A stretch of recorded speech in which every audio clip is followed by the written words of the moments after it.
That's right. We're here this afternoon with Senator Floyd Nicholson. That's right. You just heard his ad, and now we have him in the flesh. How you doing this afternoon, Floyd? And I'm doing good, and it's good to be here with you again. It's good to be with you. God, this weather, can you believe it? Yes, could we move outside and do the interview outside, sit out there in the sunshine? Oh, I tell you what, it'd be great to do it out there. So you actually are up for re-election, aren't you, Floyd? Yes, I'm up for a second term at the Senator for District 10, and we've been out working hard. Hopefully we'll be successful on November the 6th to go back for 4 more years. Absolutely. And, you know, as you look back over these last 4 years, what are you thinking that the Senate accomplished? What can you be most proud of as far as being in the Senate? Well, and when I look back over the past 4 years, I think one thing, the last couple of years we did increase funding for public education. As you know, public education is so important. It affects everything. In the last 2 years, we have increased funding for public education because, you know, when we're funding education at the level it was funded in 1994 95, that's ridiculous. When you think about all the other costs that have escalated and everything, and we've not funded public education at the level that we should, you know.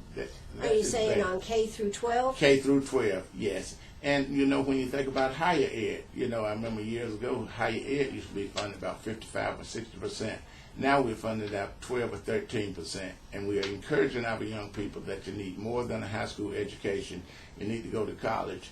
But it's bad when you have to go to college, come out owing $40,000 or $50,000 in debt and not be guaranteed a good job, you know, and everything. Something is just wrong with that picture. And we did do a little better in funding higher ed this year, but really in funding education has been one of the key things. And I think also, you know, when we think about, I think last year we put more money into the Department of Commerce. Last few years we've increased the funding in commerce, and that's something that's really needed because if we're trying to attract industry to our state, the Department of Commerce is very important, you know, because we got to create good jobs. If we're going to keep our young people here that go on and finish college and get degrees, we got to have good jobs for those to stay here. We can't have everybody leaving. So our Department of Commerce and working with the local departments of commerce, you know, and economic developers in the various counties, they're very essential because when companies first come in, they come into the Department of Commerce, you know, in Columbia. And then they can send it out to the different areas, you know, because it's all about creating good jobs. If we want to get our economy back on track, we got to create good jobs. And it's the Department of Commerce and your local economic development teams working together to create those good jobs. Absolutely. Now, if you'd like to give us a call while Floyd's here, he's going to be here till 5 o'clock, 229-7984. That's 229-7984. But speaking about jobs and education, Floyd, you know, one of the things that I know a lot of people were a little bit upset about was taking that money for 1 year to fund pay raises for teachers. You know, if you go back, where's the money going to come from to pay for them next year and the year after? Well, you know, we were in crunch times. You know, our economy was downside and everything, and we were talking about laying teachers off and everything. And at that point, I think it was good to take the money and do it. You don't know what's going to be ahead next year, but one thing we did do, we passed the flexibility in funding for school districts. Send the money to school districts and let them decide how to use the money. So they might be flexible and seeing some way they can cut and put money in there to keep those teachers on board and everything, you know, because I think it was important at that time that we keep those teachers employed so that we could keep the class size down and we not go in the opposite direction like we have been doing, you know, and everything. And I know a lot of people say, hey, it's just one time, but we don't know what, maybe the economy might be better next year, but we can might be able to be creative and come up with other ways that would generate some funds to assist them down the road, you know. But at the present time, you know, I think it's important to use whatever funds available to keep those teachers employed. Now, the superintendent of schools, Mike Zayas, for the state, he did not take funding that was available to come from the federal government. What do you feel about that? I think that's, I don't agree with that. That's our taxpayer money that we've sent up there and everything. And if we don't take it, it's going to other states. you know, and I think we should have taken that money. You know, later on he came back and said, hey, we need this fund for special ed because we've been penalized and everything, you know, need funding. So I didn't agree with that because I think whatever funds we can get to assist the education of our young people, which is so important because education controls everything. And we need to get as many resources as possible to put in there to make sure we have a variety of courses, a curriculum to meet the needs of all kids, you know, and that's important, meeting the needs of all kids, you know, preparing those who want to go on to higher ed, preparing those who want to go in the workforce, having the career centers, working with the tech schools, you know, to prepare them to go directly into the workforce. So we have to be creative and make sure that we are providing the best possible education for not the least minimal, but the best possible for every kid. And I tell you, it's so important, especially for our rural communities, you know, who don't have the industry, don't have the tax base and everything. I think it's the responsibility of the state to put those resources in there to make sure that those kids have everything they need also. Now, as far as taking the money, but doesn't a lot of strings come attached to money taken from the federal government?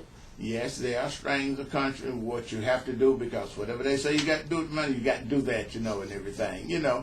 And a lot of times they say they don't want to go with the strings, but a lot of times I think the strings are attached to make sure that the money is being used for what it's supposed to be used for and everything, you know. And if you have funds to use for those special programs, then you have additional funds that you can use for the other programs that you have in the school with the money that's coming from the state, you see, and everything. So you have more resources and you can address the needs of more kids and everything.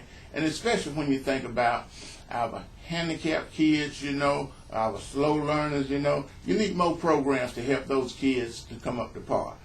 But most of the time when the funds are cut, those are the programs that are cut first, and those kids are getting left behind. And I know there's string attached, but we need to use all resources that we can get to make sure that we provide the best possible education for every kid. Absolutely. Now, I know you started out with working with Emerald Center years ago, and of course that became Burton Center. Right. And they have struggled in these last few years to keep the funding for all the programs that they have going on there. Yeah, it's been a big struggle. In fact, and I went to work for Emerald Center, Burton Center, back in 1978 when I left the school system. And I worked there for 9 years, from 78 to 87. And in 87, I went to work at Whitten Center over in Clinton, right, which was the largest state institution for the people with mental retardation that was called during that time. You know, they had about 2,700 there. Wow. Now, just like you think about someone being housed there 24 hours, very, very expensive. Mm-hmm. Now, if you go to Whitten Center, they might have 300. And you know what they've done? They've placed them in community residences out in the community, which is much cheaper than having 24-hour care for those, you know. And a lot of money has been saved for our state by having the community residences as opposed to having the large state institution. And it's so much better for them to be in, too. Much better, much better. And, you know, we've saved a lot of money, but yet and still they've continued to cut the budget for these individuals. And I think when you think about individuals with disability and special needs, you know, they didn't ask to come here. But if they come, I think we need to do everything possible to make sure that they have the best quality of life, you know, and everything. And that was great, you know, when you think about programs, because when I first started in 78, you had the day programs, and the main reason for these day programs was to keep those individuals from having to be institutionalized. You had these day programs so the parents could work, you know, sure, because most of them required someone to be with them all the time. So, you know, if they didn't have the day programs, the parents had to arrange for someone to be there with them, or they had to place them in an institution, you know. So it's a big savings, you know, with having the day programs and everything, but they're being cut.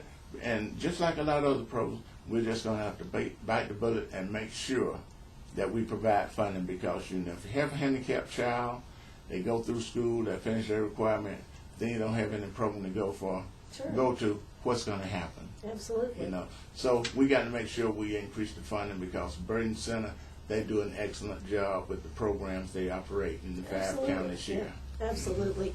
You know, but that brings us to another question, though, Floyd, is oh gosh, the unemployment and the welfare and everything.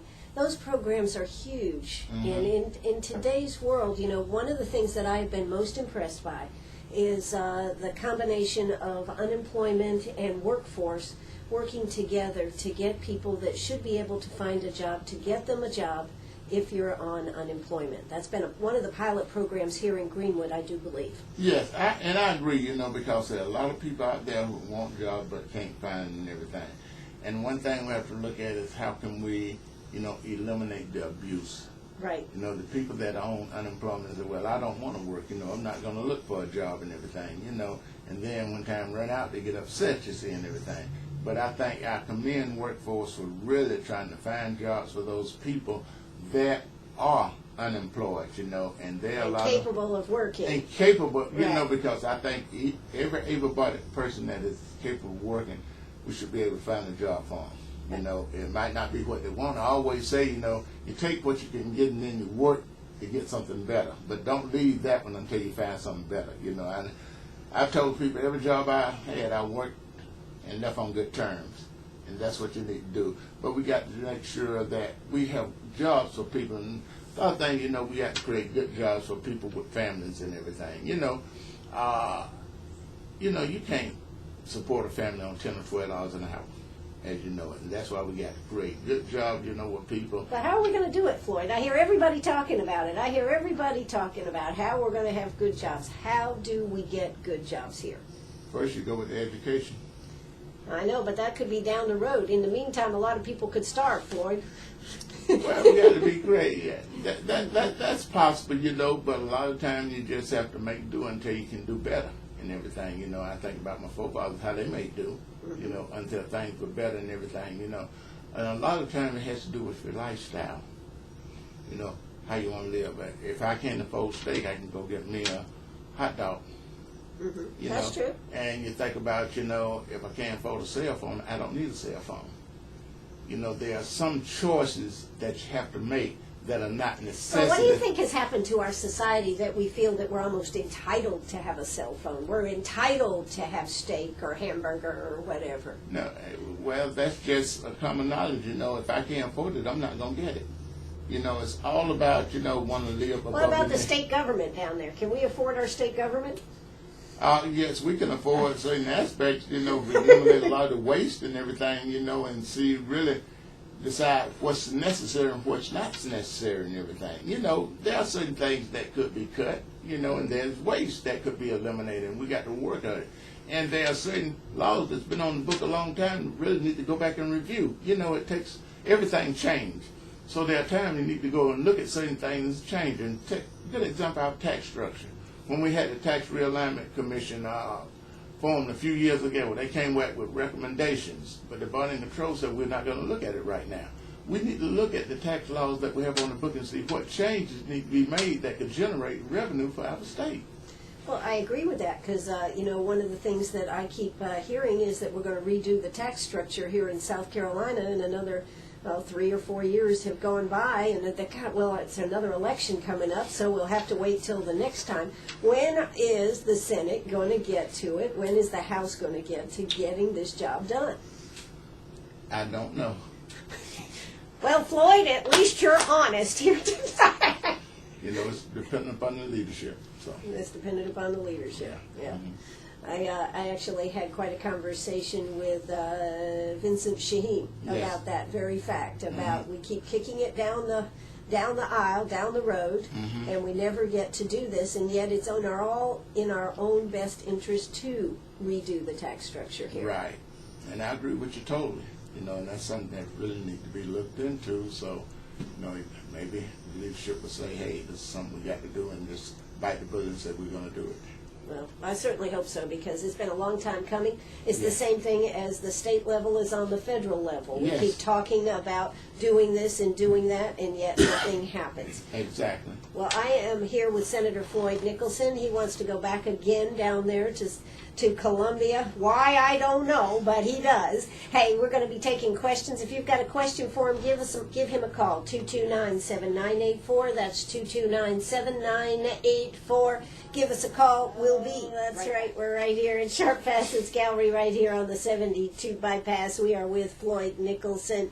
Of course, he was our mayor before he became our senator for this district, District 10. And of course, Floyd, I know you feel that there's probably a lot of things that are undone that you may have started working on that you feel needs work. Yes, definitely. You know, when you think about education, you think about health care, you think about the environment, you know, issues of that, you know. I want to continue to make sure that we improve our state on all the levels because, you know, I get tired of hearing talk about South Carolina being near the bottom in all aspects and everything. But if we continue to work together for the needs of the people, we can advance our state. And that's one thing I say in being a senator. You just can't think about the district you represent, which is important. You have to think about the overall state as a whole, what we can do to enhance the quality of life for all of our citizens, you know. And the only way we're going to do it is by working together. Absolutely. So when we're looking at things that are going on out there, you know, I remember voter ID, of course, has now passed. It won't be actually in effect for this election. Right. I remember that you were against it, if I'm correct on that. You were against having to have a photo ID. Well, the whole thing now, I was really not against just the photo ID part of it. Okay. But you know, when you have bills, you have other things attached to it. Sure. A couple of years ago, we passed in the Senate by a vote of 45-1 for a voter ID bill. Okay. Now, in that voter ID bill, you know, they just mentioned voter ID. That's all they said, and have a photo ID. Attached to that, we say, let's have early voting. You know, where you don't have to go in and say, I'm going to be working, you know, I'm going to be out of town. Not absentee early voting. Yeah, right? Early voting was supposed to be open like 30 days, and you can go in and vote. Mm-hmm. And we also said, let's exempt our senior citizens, you know, because I came home one weekend, and the elderly lady called me and said, Mr. Nicholson, I just want to share something with you. She said, I'm 80 years old. So I heard about voter ID, so I decided to go and try to get mine. She said, I went down to DMV to apply, and they said, oh, you need a birth certificate. So I went back to the health department. They checked the record and said, we don't have any record of you. You were born by a midwife. I said, yes.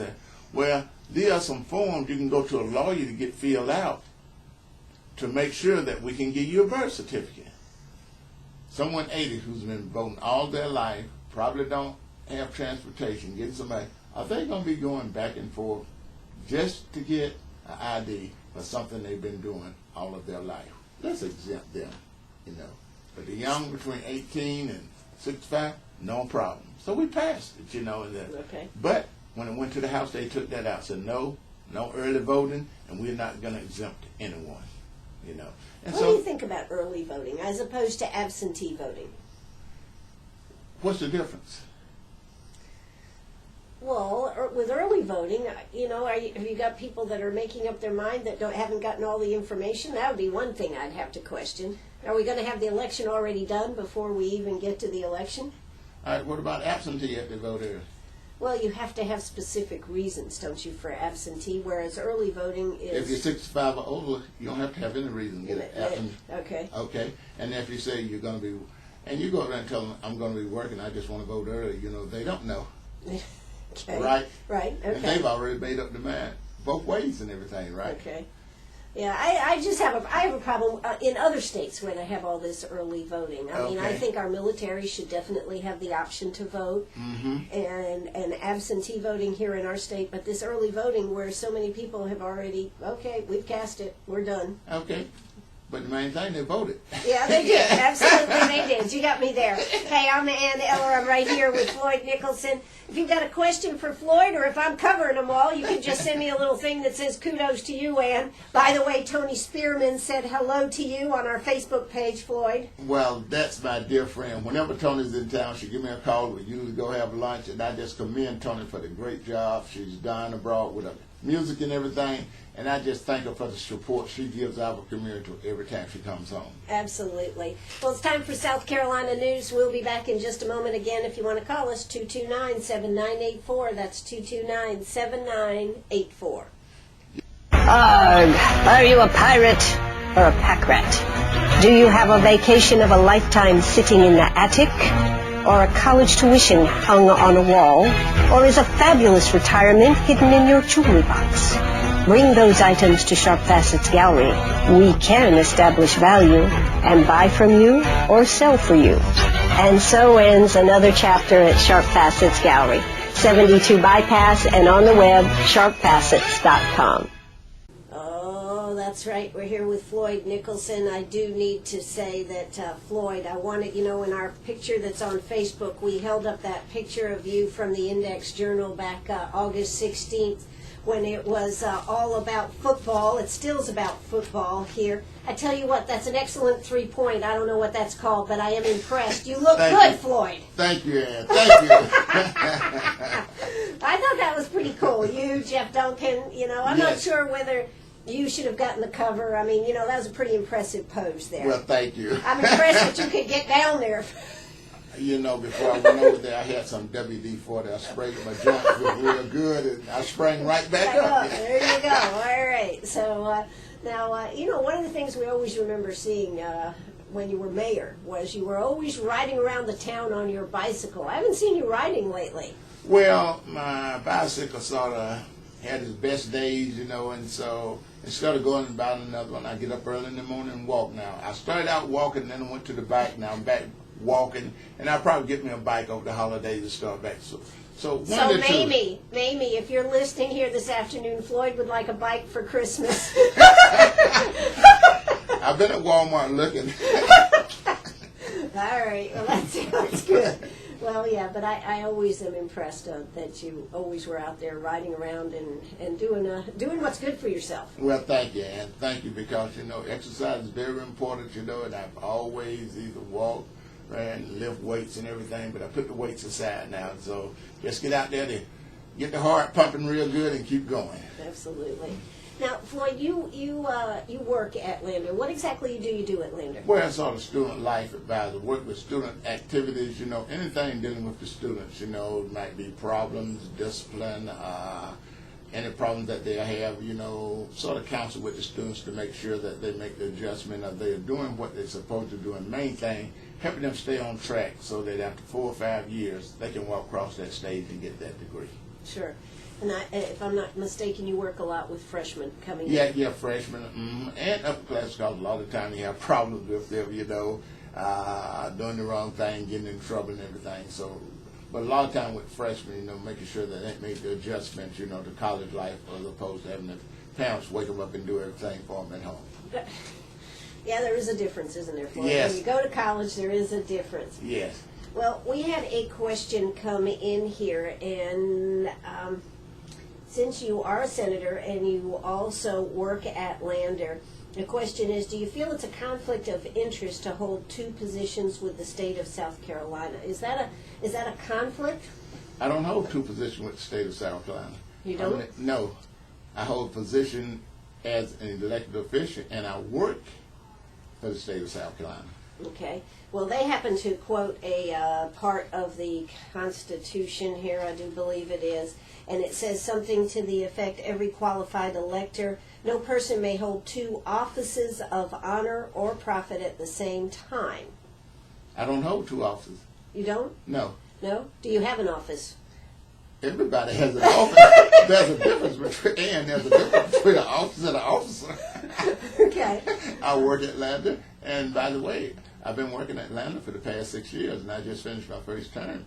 First term. So you were working at Lander before you actually became a senator, and then I guess you were a mayor at the same time you were working at Lander. Is that correct? That's correct. Yeah. And in the school system. In the school system. So according to this Section 1A, there would be no conflict. No conflict, because it says hold 2 offices. So you couldn't be the mayor and the senator. No. Like who would want to, but anyways. Right. No, you cannot hold 2 offices, 2 elected offices. 2 elected offices. Even appointed offices, you cannot hold 2. Okay, so you can't hold 2 appointed offices. Appointed or elected, You Okay. can't be elected or appointed. You can't hold 2 offices. Well, I think probably 1 is just enough. Yes. You got to do your job, right? Correct. Right. All right. Well, that was a question that came in. I think that was a good one to answer. When we go back to the budget, one of the things on the budget I do remember. In fact, I think you came in and sat down and talked with us on the budget. You were very strong on keeping the arts in the budget, and I know that all of our Senate and House people were very strong about helping keep make sure the Genetic Center got their grant or money that they were supposed to get. $2 million endowment. $2 million, right. Mm-hmm. And I believe, if I remember correctly, the Self Foundation was going to help match if they got it. Yeah, matching $2 million endowment also. And the reason for this is, at the Genetic Center, they do a lot of research. Sure. And they have this joint venture with research institutions, Clemson, USC, and the Medical University. And especially, I think the genetics department at Clemson have a lot of professors coming down here, and they wanted to make sure they had the funding available to fund those professors to come down here for the research that they are doing. And they're going to expand that out, and that's some of the good jobs we'll be talking about, young people who can go to genetics and get jobs, in research and everything. And I think it's an important part because we know that the Genetics Center is known worldwide for the work that they've done, in preventing birth defects and other things. And so I think it was so important, that we fund the Genetics Center and continue the research that they are doing down there. And the money that they are saving out of the state, it's a dramatic thing. So I just thought it was the right thing to do for us to continue to support the Genetics Center and the great work that they are doing down there. Absolutely. And what about the arts? The arts are so important. I work in the school system and everything. Many times you have kids who cannot excel academically, but they're good in the arts. Might be music, might be artistic, able to draw and everything. Mm-hmm. It's so important. And the thing about it for our young people now, it's not just about academics. You need to be well-rounded. And the arts is a very important part of people being well-rounded. And also, it's an important part here in our community because a lot of times when people come in, they say, what do you have to offer in the form of the arts? I just think back of how we were able to get that federal building, for $1 and turn it into our art center. And then Sure. you got the little theater there, you got the museum. And how attractive that area is, and what impact it have, upon enhancing the quality of life of a lot of our young people. Just as fast we got to get the little theater, they had Beauty and the Beast, Yeah. kids involved in that Right. and everything. You have the art displays up there. And I think it's important that we have our people well-rounded, and the arts play a very important part in people being well-rounded and exposed to these things that's going to enhance their quality of life. Absolutely. Now, one of the other things, talking about state government and this type of thing is, there's been a big uproar about what to do about the ethics issue down there in the House and in the Senate. Governor Nikki Haley has just currently put together a panel that she wants to look at this. What do you think is the right way to handle this? In the past, the Senate and the House both took care of that issue, I guess we could say, internally. What do you think is the right way? I think, if you got ethics laws on the book, everybody should abide by them. I don't care because I'm a senator or a House member. Whatever's on the book, you need to abide by it. It should not be exceptions for senators and House members if they break the rule. It should be enforced for everybody because laws are made, I think they're made for everyone. And the thing about it is, what we've had on the book has not been being enforced for the people in the legislature, and I think that's wrong.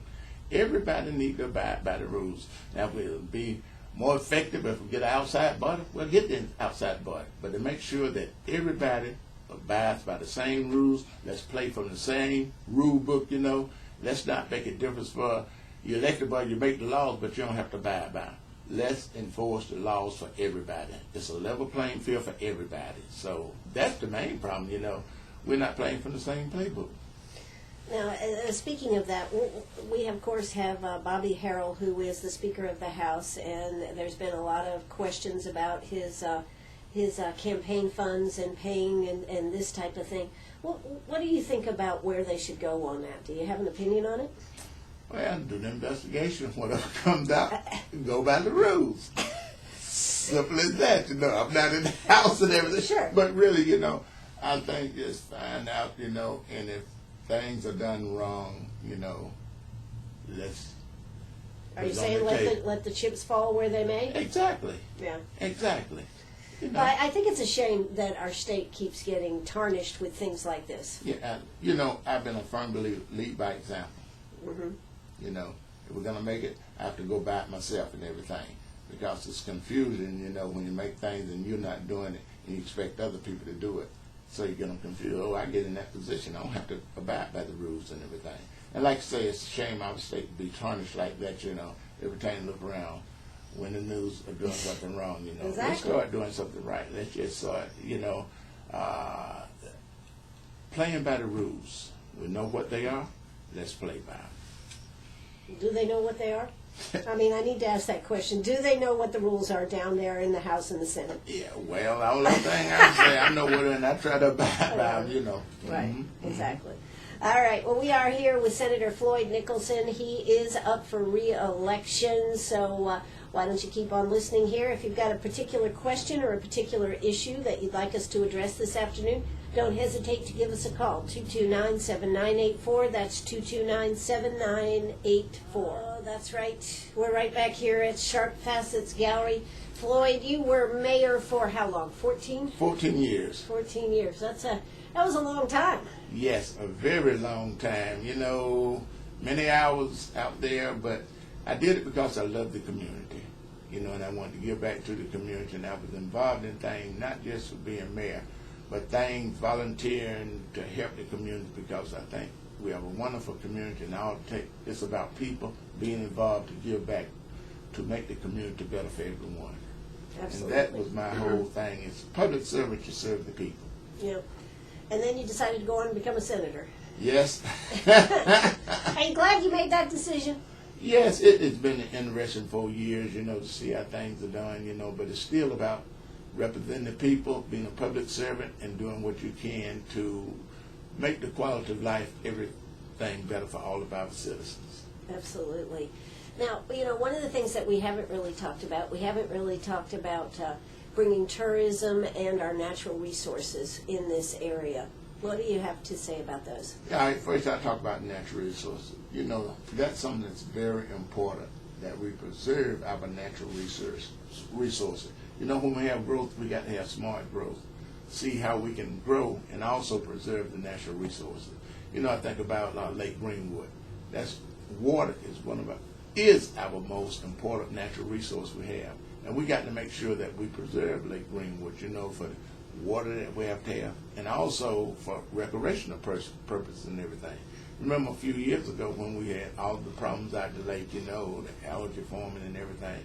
Sure. But we found out that it was being caused by the development up in Greenville, when they were paving and just paving everything, run off into the lake. Exactly. And everything go downstream.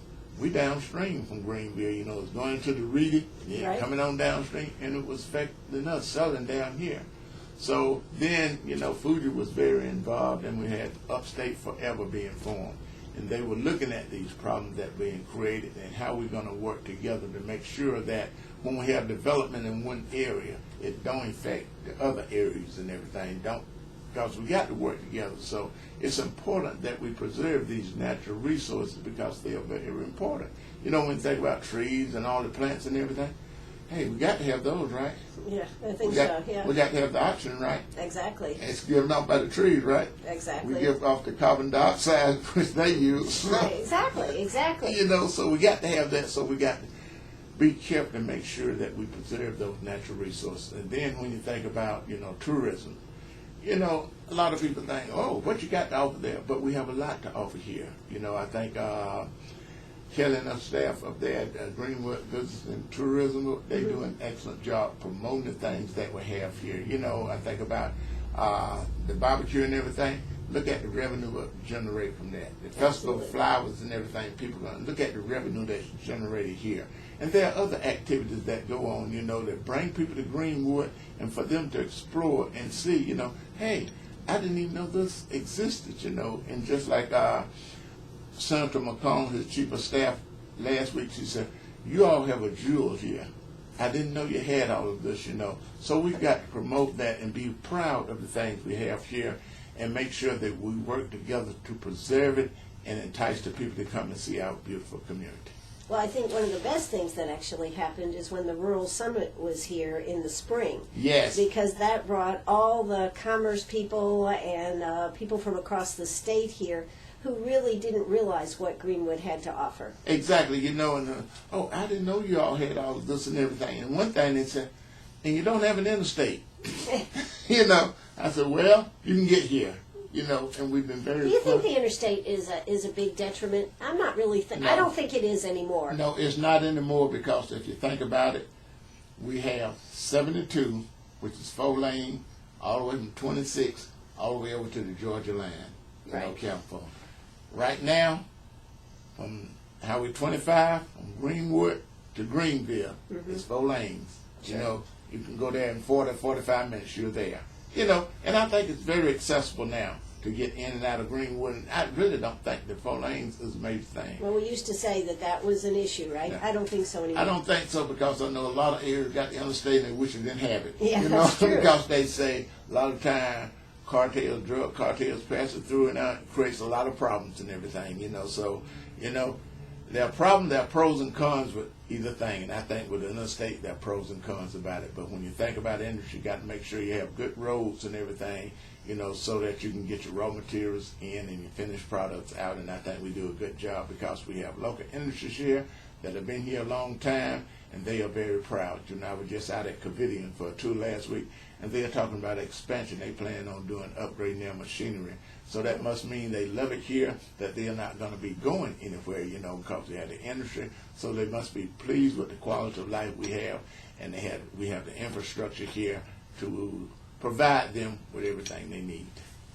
You know, speaking of the infrastructure, we have roads that are in bad repair, though, Floyd.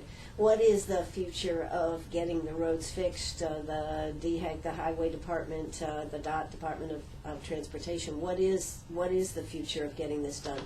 You know, we're going to have to look at, you know, funding that we can get done. We do have roads. You know, one of them, people always tell me, 178, when you turn off 25, going to salute to 178, be prepared, the roller coaster. Yeah, you know, it's hard on your car. It is tires, hard on your car, but we're really going to have to look at, and that's one thing I said, we need to look at the tax structure and see if there are ways that we can generate funds, you know, to make sure that we provide good infrastructure. Because, you know, when we think about the port, which is very important, Sure. you know, trucks in and out, we got to make sure that we have good roads these trucks should travel on, you know. And the bridges, the report that came out the other day on the bridges. Yeah, the bridge, you know, I was just assigned to a committee. It's called the Utility Relocation Commission, you know, for DOT in the state. And what it is to investigate the cost-effective ways, you know, when bridges are being replaced, we have a lot of utilities are attached to those bridges. Sure. And a lot of time when the bridge is replaced, they don't reattach the utilities for it. Well, that could be a problem. That is a problem, and the reason why, because McCormick is in my new district now. They have a bridge down there called Little River, over Little River. And DOT say, oh, it's structurally not sound, we got to replace it. But they have sewer and water attached to it. And so they said, now when we replace the bridge, we cannot reattach the sewer and water to it. And so what does that mean? That means you're going to have to run that sewer and water underneath the river. And they say it's going to cost about $750,000. That'll break McCormick. So what is going to happen? That's why this committee is trying to figure out ways, you know, that we can do it, cost-effective ways to research this. Because, you know, we have, and especially in rural communities where you have these bridges being replaced, if they're going to replace the bridge and utilities, the rural communities don't have the funds to do that. So Sure. This is the purpose of this the committee, to see how we can come up with ways, you know, of doing these utilities. You know, and it might be just sitting down and saying, hey, let's forget about liability and see if we can reattach it to the bridge and everything when we Sure. do it. So, you know, bridges, roads, we're just going to have to look and see, you know, how we can generate funds to improve our infrastructure. So that's something that's so important. You know, when companies think about, if we bring somebody in thinking about relocating here, you know, a lot of times they are ready right then. They're not going to come in and look and say, okay, now when you had that, when you had the sewer in and water, about 3 or 4 years, okay, we'll come back then. No. You have to be proactive a lot of time and bite the bullet and say, we're going to put the infrastructure in. You Absolutely. know? And that's why we've been successful. Years ago, we had the infrastructure in, because that plays a very important part. And a lot of times the State Department of Commerce will work with, to help you get that infrastructure in, because it had to be a joint venture, especially when we go to the rural communities who don't have that, because we got to make sure that we can bring good jobs into those citizens in the rural communities too. Absolutely.